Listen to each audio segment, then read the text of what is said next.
Imagine standing in a world where gods were not hidden in books, but towered over harbors, cities, and deserts.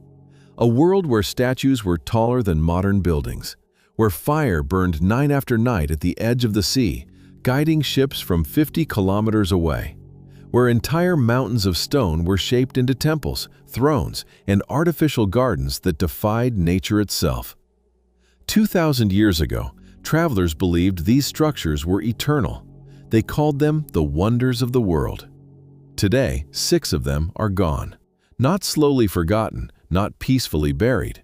Gone. And that raises a disturbing question.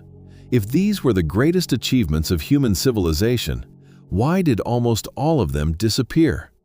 Was it really time that destroyed them? Or did something else decide they were no longer allowed to exist? We are taught that ancient monuments were built to last forever, that they were expressions of faith, beauty, and genius. But that is only half the truth. In the ancient world, monuments were not neutral. They were statements of power. The Colossus of Rhodes was not just a statue of a god. It was a political declaration after war, a message to every ship entering the harbor. This city cannot be conquered. The Temple of Artemis was not only sacred ground, it was a financial center, a vault of wealth, a symbol of control. The statue of Zeus was not decoration. It was ideology carved in gold and ivory, towering above worshippers to remind them who ruled the universe. And the mausoleum was not simply a grave. It was ego preserved in stone, a ruler's refusal to disappear even in death. Every wonder had a purpose beyond beauty, and when power shifts, symbols become targets. Take the Colossus of Rhodes. It stood for barely half a century before an earthquake broke it at the knees. The giant collapsed, its bronze body scattered across the ground. And then, something strange happened. For nearly 800 years, no one destroyed it. Travelers came from across the ancient world just to see the fallen god. Writers described fingers larger than men. Even broken, it still inspired awe. Until new rulers arrived, and suddenly the statue was no longer a symbol. It was raw material.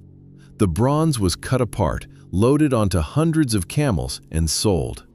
A god melted down into currency and weapons. The same fate awaited the statue of Zeus.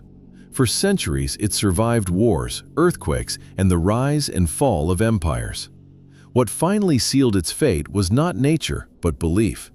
When Christianity became the dominant force of the Roman world, pagan gods turned into threats.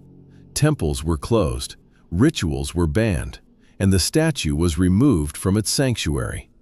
Later, it burned in a fire in Constantinople, not as a tragedy, as an afterthought. We often imagine the destruction of wonders as acts of hatred or madness, but in reality, it was often practical.